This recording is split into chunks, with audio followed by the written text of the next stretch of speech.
It sits on grounds that were once farmland on the eastern edge of what was then a small southwestern Ontario city, and it commands that land with the particular authority of Victorian institutional architecture: red brick, symmetrical wings extending from a central administration block, a clock tower that rises above the roofline, and that for over a century told the time to everyone inside who was permitted to know what time it was.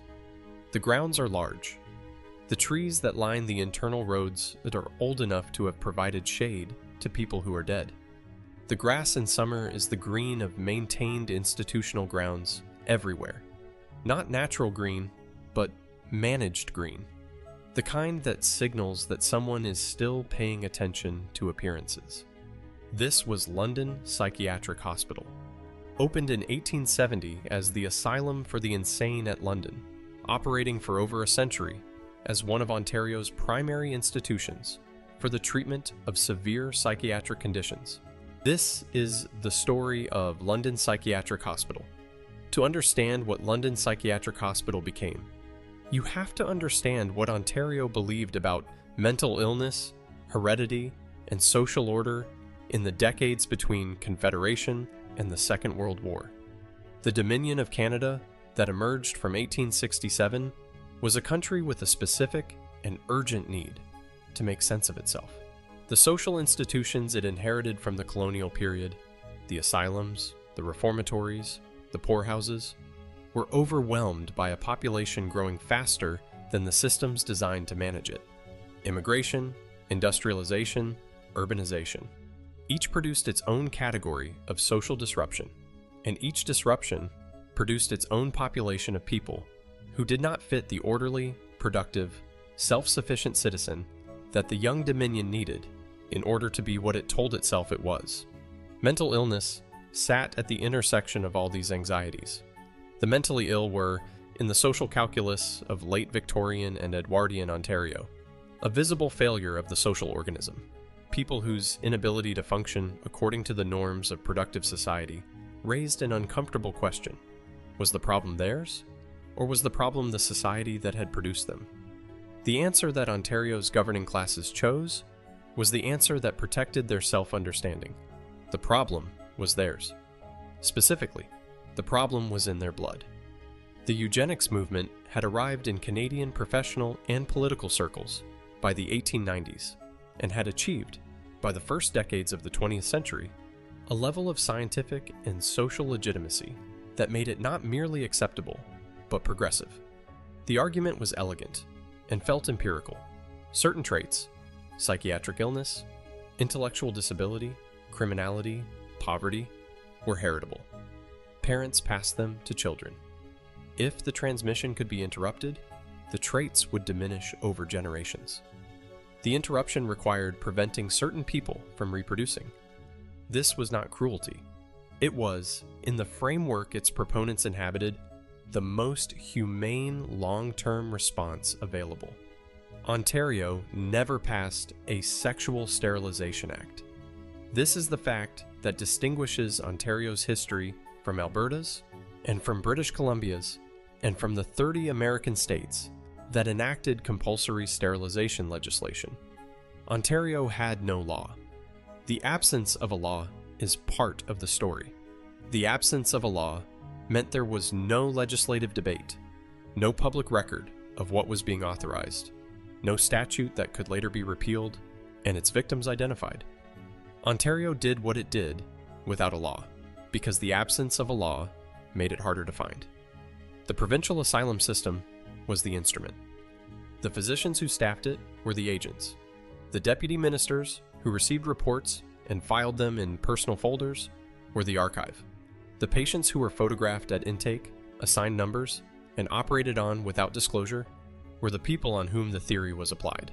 Power in Ontario's psychiatric system concentrated in a small network of physician administrators who combined clinical authority with institutional management in a way that created no effective external check on either. The medical superintendent of a provincial asylum answered to the inspector of hospitals, who answered to the deputy minister, who answered to the minister, who answered to a legislature that received annual reports describing the institutions as functioning well. The annual reports were prepared by the medical superintendents. The inspector of hospitals reviewed what the medical superintendents told him. The circuit was closed. Into that closed circuit, a theory about heredity and reproductive fitness entered in the early decades of the 20th century, and it never had to fight its way past any legal barrier because Ontario had decided not to build one.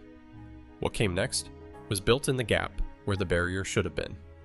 The physician who established London Psychiatric Hospital's character for its most consequential decades arrived in London in 1906 and stayed for 27 years. His name was George Davidson. He was born in 1866 in Guelph, Ontario, trained at the University of Toronto Faculty of Medicine, and came to the London Asylum as its medical superintendent after a decade of clinical work in Ontario's provincial psychiatric system. He was, by the measures his profession applied to itself, an accomplished administrator. His annual reports were thorough, his institutional statistics were detailed, his correspondence with the inspector of hospitals was prompt and professional. He was also a committed eugenicist, in the specific way that a physician of his era and training could be committed to a set of ideas without experiencing them as ideology, experiencing them, instead, as science. He had read Galton. He read the American journals. He was a member of the Canadian National Committee for Mental Hygiene, the organization that brought together Canada's most influential psychiatric administrators to discuss, among other things, what to do about the hereditary transmission of mental illness.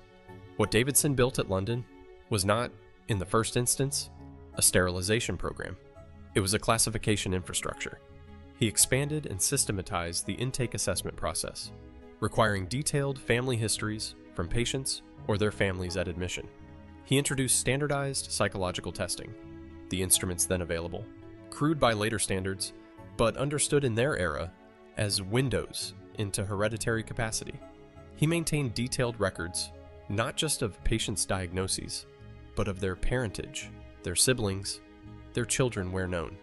The classification infrastructure served multiple purposes, some of them genuinely clinical, but it also served as the mechanism by which patients were identified as candidates for what Davidson's correspondence, in its most direct moments, called reproductive management. The correspondence is in the Ontario archives. Not all of it.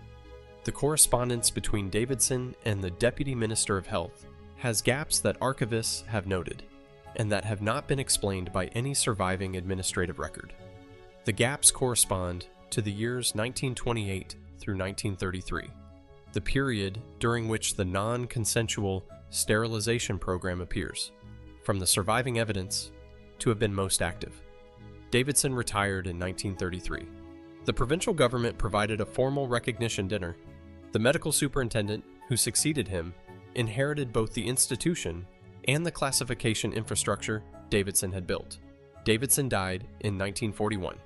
The inspector's confidential report that documented what had happened under his administration was prepared in 1938, 7 years after many of the documented events. He was never questioned about it while alive.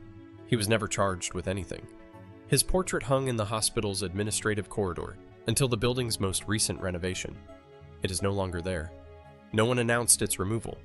The physical asylum that Davidson administered, the building that Ontario had constructed between 1868 and 1870 on what was then the eastern edge of London, was designed by the provincial architect Kivas Tully with a specific communicative intention. The building was meant to look like care. Tully worked in the Italianate style that characterized Ontario's major public buildings of the Confederation era, a style that combined classical proportion with Victorian solidity to produce buildings that announced something serious and orderly is happening here, and the people responsible for it know what they are doing. The London Asylum's central administration block featured a projecting entrance pavilion with arched windows and a clock tower that rose 40 feet above the roofline, visible from the main road approaching the grounds. The clock was the building's most deliberate symbolic gesture. A clock in a public institution is a statement about who controls time. The patients inside could not leave when they chose. They ate when the institution scheduled meals. They slept when the institution turned off the lights. The clock above them told the time to people who were not free to use the information it provided. The wings extending from the central block were organized by patient classification, the categories that Davidson would later formalize and systematize, but that had been physically embedded in the building's design from its construction. The male wards occupied the northern wing, the female wards occupied the southern wing. The highest functioning patients occupied the floors closest to the entrance. The lowest classified patients occupied the floors furthest from it. The spatial arrangement encoded the institution's hierarchy in brick before a single classification decision had been made. The admission suite was located directly off the entrance hall, the first interior space a new patient encountered. It contained the administrative desk, where the intake form was completed, the chair where the patient sat for the admission interview, and the camera.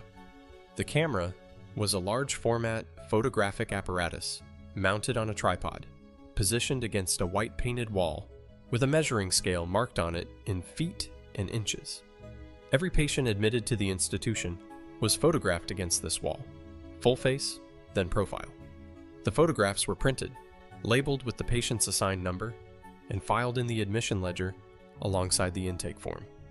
The admission photograph is where this institution reveals itself most completely. Not in the wards, not in the operating theater, not in the filing cabinets where the confidential correspondence was stored. In the photograph.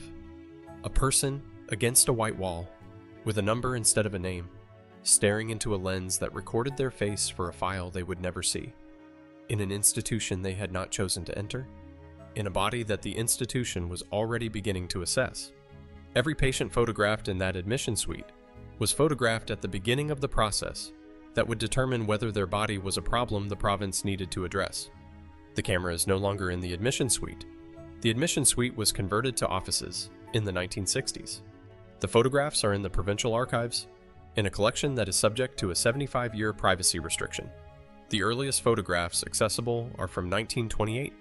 The photographs from the years of heaviest sterilization activity are still restricted. The hospital at its operational peak in the 1920s and 1930s was a self-contained world, one of the largest psychiatric institutions in Ontario, housing at various points between 1,200 and 1,800 patients on a campus that had expanded far beyond Tully's original footprint to include additional ward buildings, a farm complex, a laundry, a power plant, workshops, and recreational facilities. The farm was the largest feature of the expanded campus. It covered several hundred acres to the east of the main building and produced dairy products, vegetables, and grain that fed the institution's population and generated surplus income. The patients who worked on the farm received no wages. They worked under the supervision of institutional staff. The work was described in every annual report as occupational therapy, a genuine component of the moral management philosophy that had underpinned psychiatric care since the mid-19th century, and also the mechanism by which a publicly funded institution reduced its operating costs to a minimum that the provincial treasury found acceptable. The therapeutic programming available to patients who did not work the farm was limited. The institution had a recreation hall where evening programs, musical performances, film screenings, theatrical presentations were held on a schedule determined by the administration. It had a small library. It had a chapel. It had a schoolroom for patients identified as educable. What it did not have, through most of its operational history, was a functioning complaints process. A patient who believed something wrong had been done to them had no formal mechanism for raising that belief with anyone outside the institution. Correspondence was read before it left the building. Visits from family members were supervised. The patients who were most capable of articulating grievances, those with the clearest cognitive function, the strongest language skills, the greatest awareness of their rights, were also the patients most likely to be discharged before the institution had done anything worth complaining about. The patients who remained longest were the patients least able to complain. This was not accidental. The ward culture that long-term patients inhabited was one of accommodation, of learning, as institutions teach their inhabitants to learn, the minimum cost of each day, which staff members could be managed, which rules were enforced, and which were selectively applied. How to be present in a ward without drawing attention. How to move through a system that had decided what you were before you arrived. Among the long-term female patients in the 1920s and 1930s, the population from which the sterilization cases were disproportionately drawn, there was a specific awareness, documented in the fragments of patient correspondence that survived in family collections and in the accounts of family members who were later interviewed by researchers, that certain patients were being taken to the medical wing for procedures that were not fully explained. The patients who returned from these procedures were told they had been treated for various conditions. Some of them knew. Some of them did not. The ones who knew did not talk about it openly. There was no one to talk to who could do anything about it. The institution was the institution, and the institution had decided. One patient, identified in the research of historian Diane Dodd as HP, female, age 29, admitted 1927, wrote in a letter to her sister, a letter that was copied before being sent, retained in the institutional file, and eventually accessed by researchers, the following. They took Margaret to the medical building on Thursday, and she came back on Saturday, and she says she doesn't know what they did, but she feels different in her middle. She said she asked the nurse, and the nurse said she'd had a small procedure and would be perfectly all right. I want to come home. The letter is in the Ontario archives. HP's full name is subject to the privacy restriction. Margaret's full name is not in the accessible portion of the file. The institution did not send HP home for another 4 years. The mechanism by which non-consensual sterilizations were performed at London Psychiatric Hospital operated without the explicit legislative authorization that Alberta's program had, which meant it also operated without the documented decision-making trail that Alberta's program eventually generated. What Ontario had, instead, was a set of informal institutional practices that operated below the threshold at which they would generate the kind of paper trail that could be followed.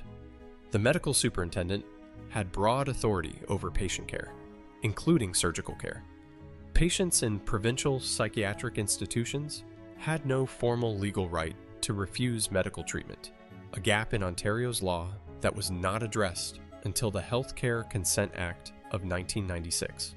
The attending physician's judgment about what treatment a patient required was, within that legal framework, essentially unchallengeable. In practice, this meant that a physician who believed a patient's reproductive capacity represented a public health risk could arrange for that capacity to be eliminated under the umbrella of routine surgical care, document the procedure in clinical terms that did not disclose its reproductive purpose, and face no legal exposure for having done so. The patient's consent was neither sought nor required. The procedure was documented as whatever it was documented as. The institutional record recorded a number, not a name. The patients on whom this was most frequently performed were identifiable from the patterns in the surviving records, even with significant portions of those records still restricted. Women outnumbered men. Patients committed for diagnoses that in modern medicine would not constitute psychiatric conditions.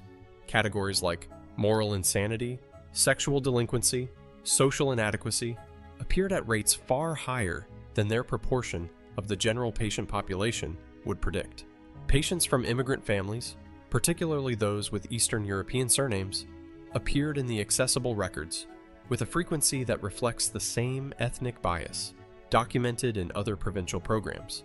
Patients who had arrived at the institution in circumstances of economic crisis, during the Depression years above all, appeared in numbers that suggest the poverty driving their committal was classified by the institution's intake process as evidence of the hereditary unfitness the program was designed to address.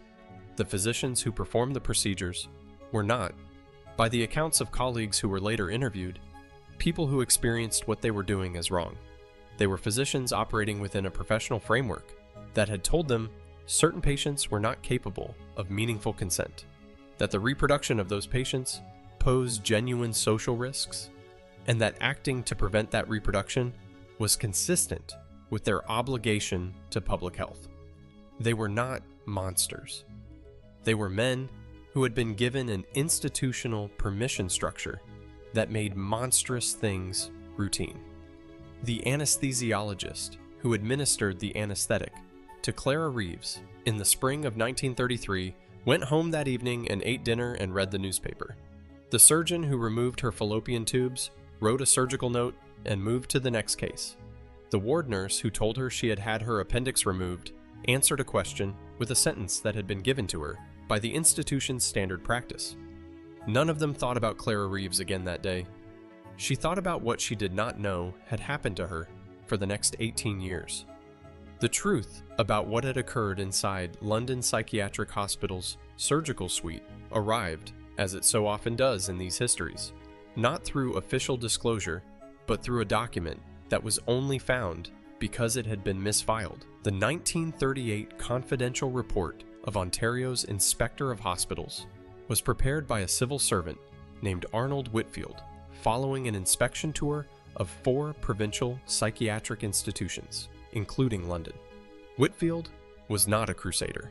He was an experienced provincial administrator who had spent 20 years reviewing institutional operations and who understood, thoroughly, the limits of what his reports could recommend.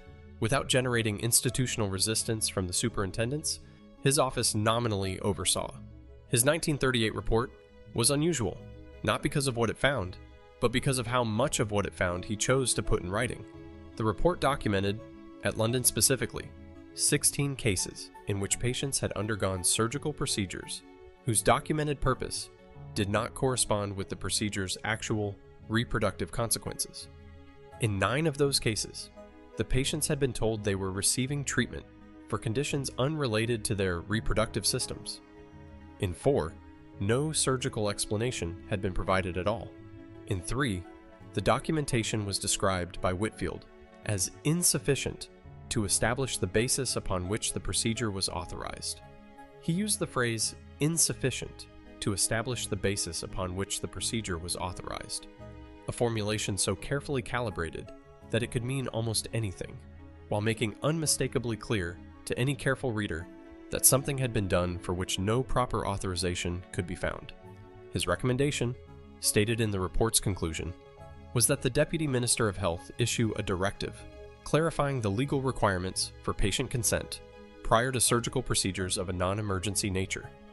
The Deputy Minister at the time was a man named Frederick Hall. Hall received the report. He read it. His initials appear on the cover page in the position reserved for recipients who have reviewed a document. He filed it in his personal administrative files, rather than in the department's general filing system. He issued no directive. He took no action in relation to any of the 16 cases Whitfield had documented. He did not refer any of them to the College of Physicians and Surgeons.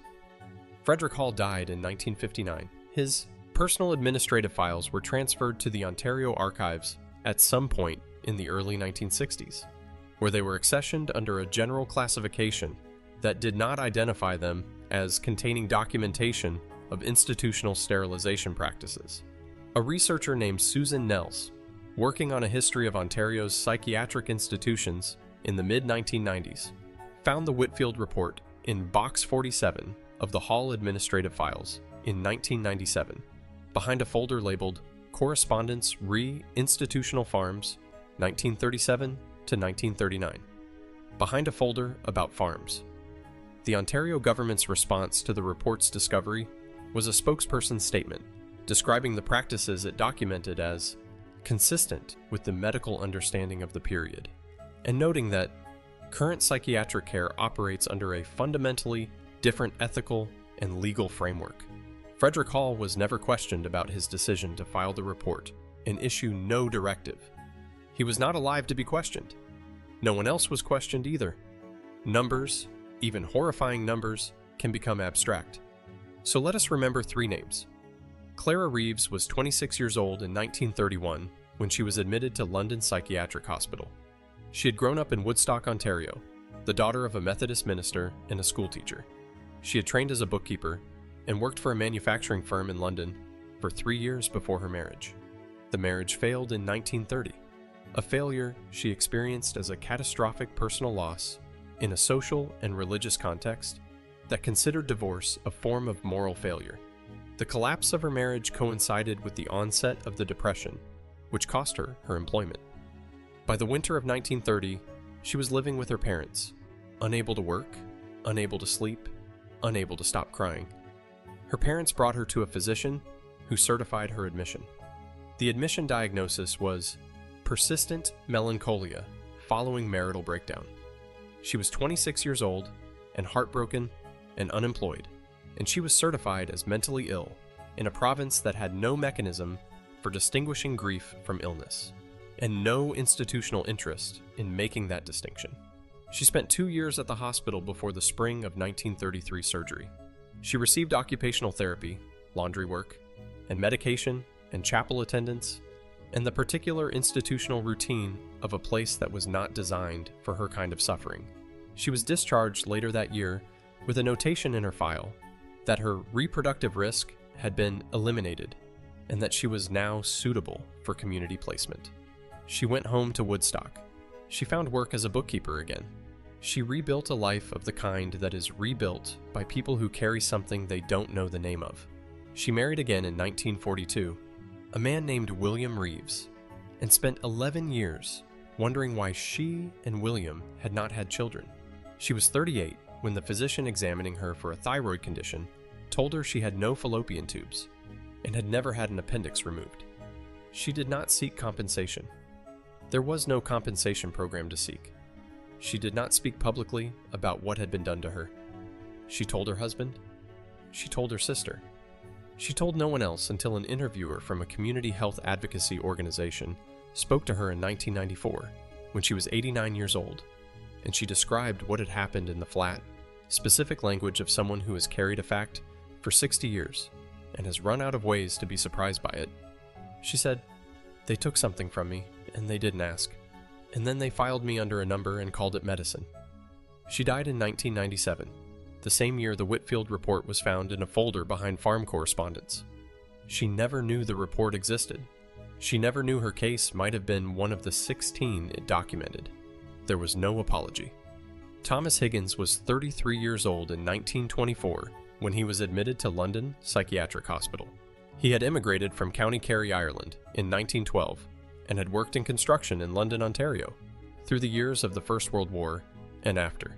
His admission followed a period of severe depression that his foreman described in the letter supporting the certification as an inability to perform his duties and a tendency towards solitary brooding. He had lost 2 brothers in the war. He had sent money home to his mother in Kerry for a decade, and the money had stopped when he could no longer work. He was admitted. He was classified. His family history, reconstructed from the intake interview in which he described his father's episodes of melancholy and his maternal grandfather's institutionalization in County Clare, placed him in the category the institution designated as hereditary risk. He was in the hospital's care for 18 months before he was taken to the medical wing. He was told he was being treated for a hernia. The vasectomy was performed concurrently with a genuine hernia repair, documented in the surgical notes only by the hernia. The vasectomy is not in the surgical notes. It is in a separate notation, filed not in the surgical record, but in the classification file. The file maintained not for his medical care, but for the institution's assessment of his reproductive fitness. He was discharged in 1926. He returned to construction work. He married a woman named Bridget in 1929, and they spent 15 years in the specific, quiet grief of a couple who want children and do not have them and do not know why. He died in 1944 at the age of 53 of a heart attack on a construction site. He never knew what had been done to him. Bridget knew. A nurse at the hospital where Thomas died, reviewing the records transferred with him, told her. The nurse said she thought Bridget deserved to know.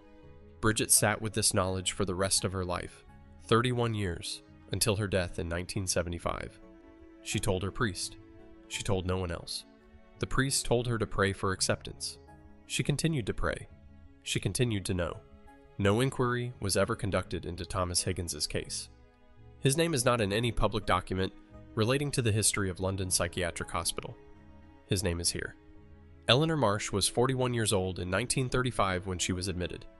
She had been a domestic servant for 20 years, unmarried, supporting an elderly mother on the wages of domestic work in a succession of London households. The depression had ended her last position, when the family that employed her could no longer afford a servant.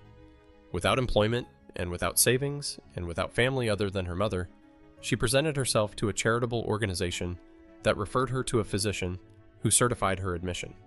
Her admission diagnosis was social inadequacy with hereditary indicators. The hereditary indicators, as are reconstructed from the intake file that falls within the accessible period, consisted of her mother's history of nervous disposition, and the fact that one of Eleanor's aunts had spent time in a psychiatric institution in the 1890s. She was 41 years old. She had been a domestic servant for 20 years. She had an elderly mother who depended on her. She was certified as socially inadequate on the basis of her poverty and her aunt's institutionalization 40 years earlier. She spent 4 years in the hospital. She was sterilized in 1936. She was told the procedure addressed a uterine condition. When she was discharged in 1939, her elderly mother had died in her absence. She had no home.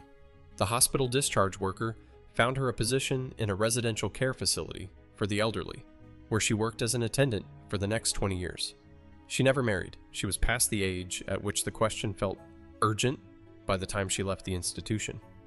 She died in 1971 in the residential care facility where she had worked, having spent her last decade as a resident rather than a worker. She left no family. She left no estate. She left a notation in a hospital discharge record and a number in an admission ledger. The number is in the Ontario archives. The name attached to it is subject to the privacy restriction until 2036. These 3 people represent a documented minimum of 16 cases, and an actual number that the destroyed and restricted records have made permanently unknowable. Many more were admitted from the rural communities surrounding London, from the immigrant neighborhoods of the city, from the Depression's displaced population, from the same categories of poverty and grief that the institution classified as hereditary risk. Many of them never spoke about what had been done to them. Some did not know. Some knew and had nowhere to take the knowledge. Some, like Bridget Higgins, told a priest. The active effort to prevent accountability for what had occurred at London Psychiatric Hospital was not a single dramatic event. It was a series of administrative decisions, each one defensible in isolation, that together produced an outcome as complete as any formal cover-up.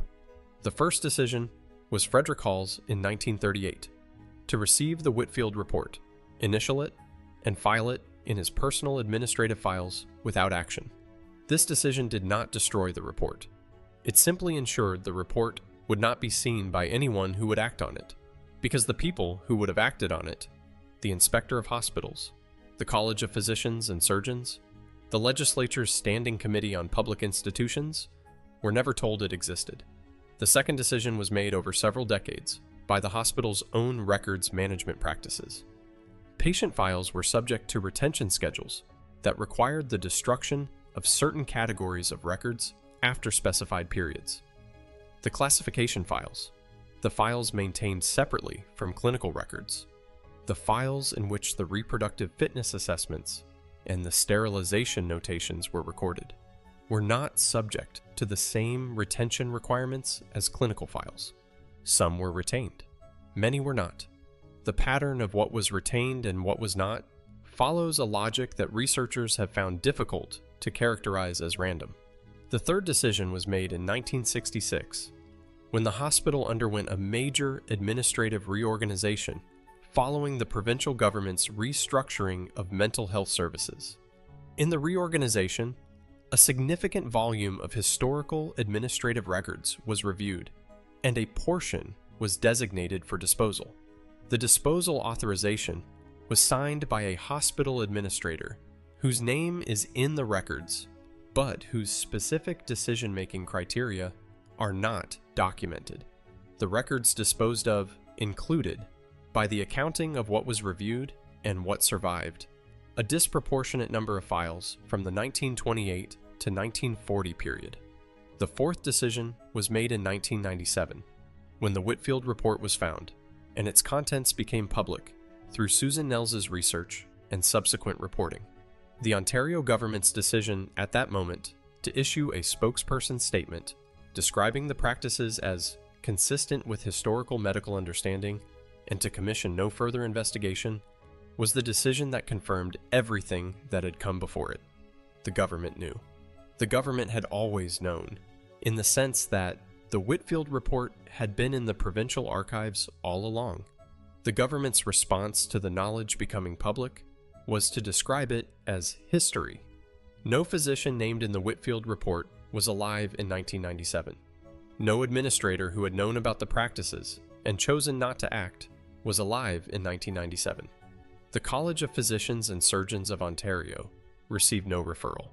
No patient was contacted by the government to inquire whether they had experienced non-consensual sterilization and whether they wished to pursue any remedy. The spokesperson's statement was issued. The question of who, specifically, had made which decisions was not investigated. The question of how many patients in total had been affected was not investigated. The government described the practices as historical and moved on.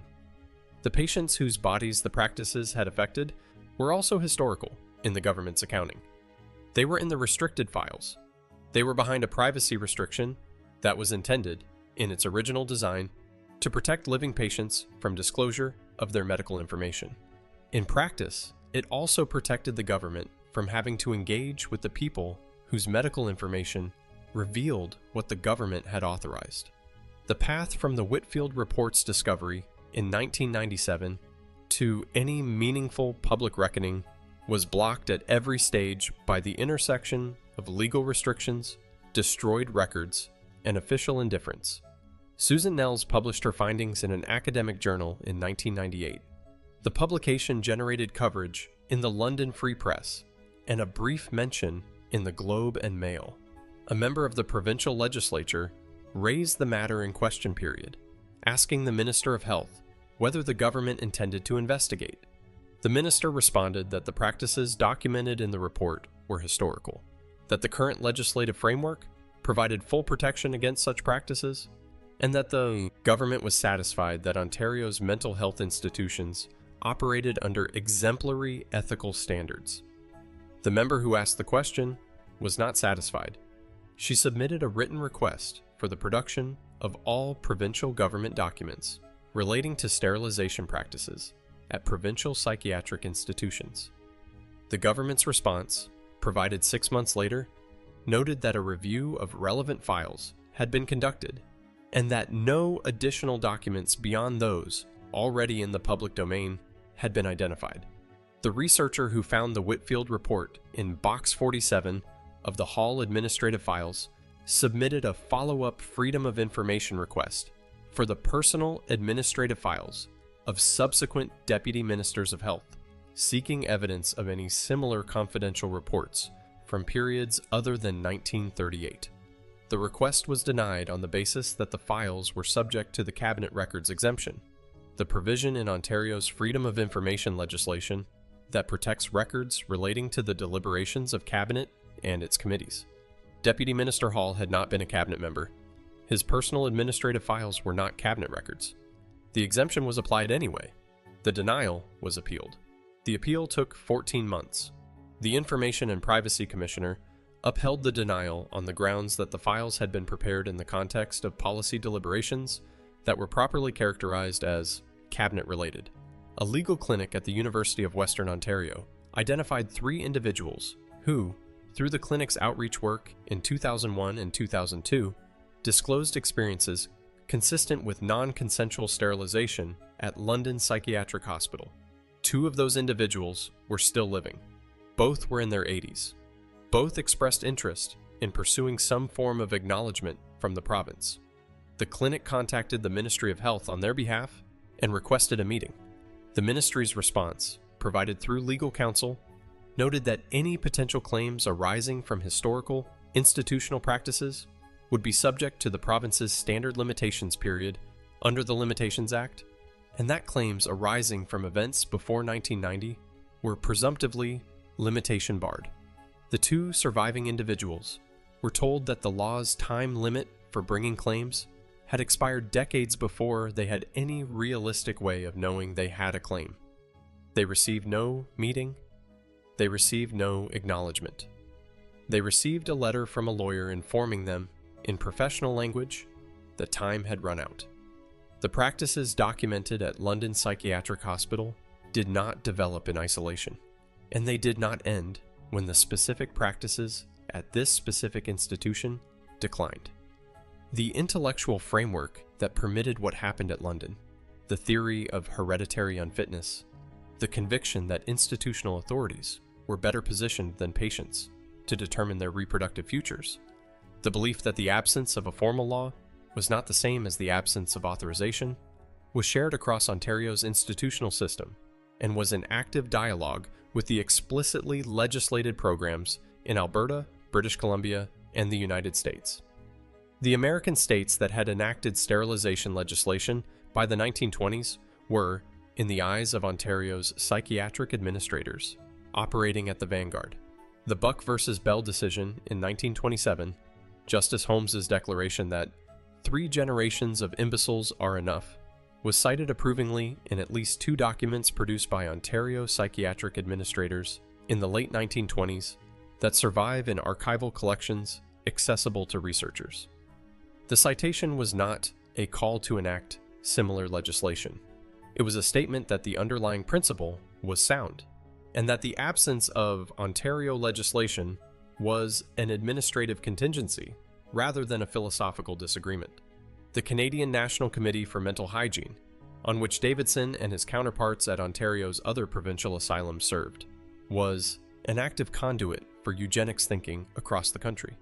The committee's conferences through the 1920s and 1930s featured presentations on sterilization programs in multiple jurisdictions and produced recommendations that, while they stopped short of calling for Ontario legislation, consistently endorsed the underlying principle and noted the province's capacity to address hereditary risk through existing institutional authority. When the eugenics movement was discredited by its association with Nazi Germany's extermination program after 1945, Ontario's psychiatric administrators did not hold conferences to address the implications of that discrediting for their own institutional practices.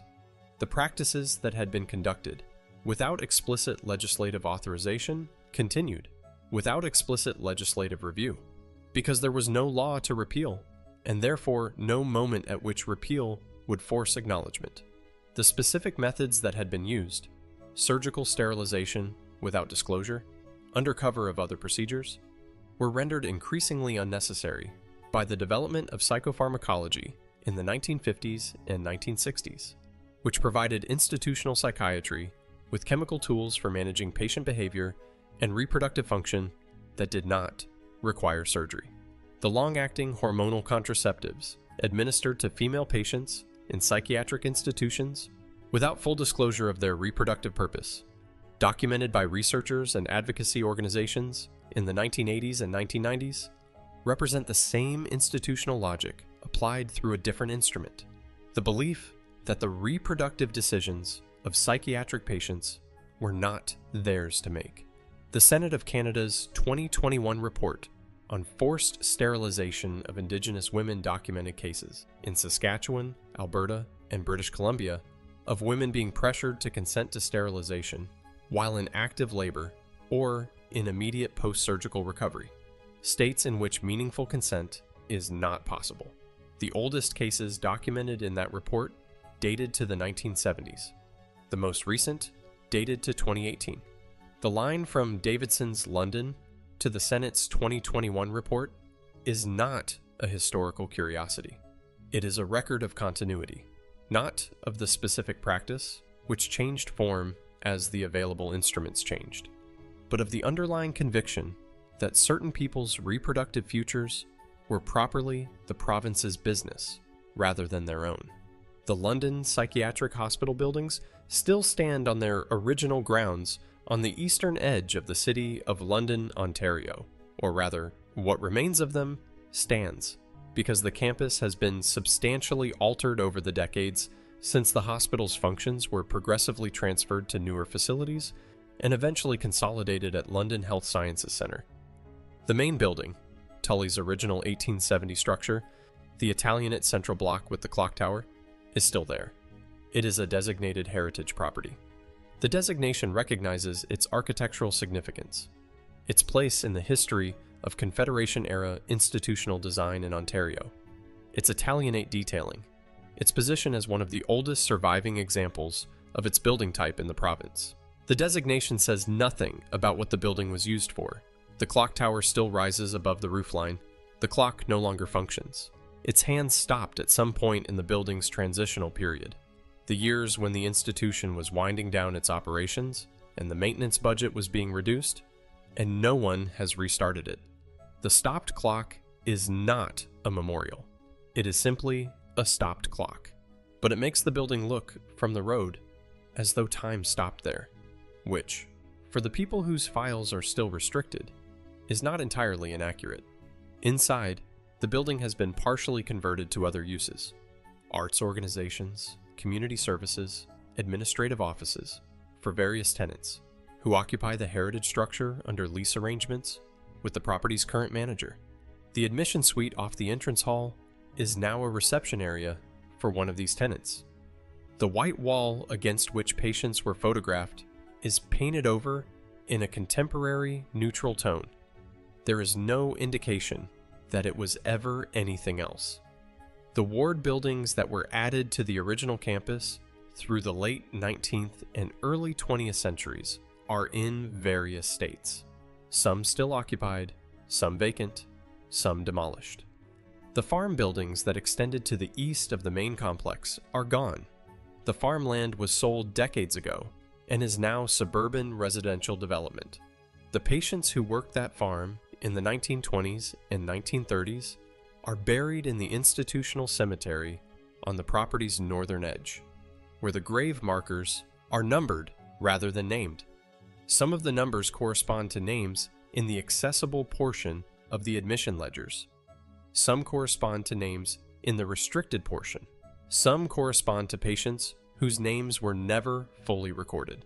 There is no plaque on the main building acknowledging the non-consensual sterilization practices documented by the Whitfield report. There is a memorial to the patients who were sterilized.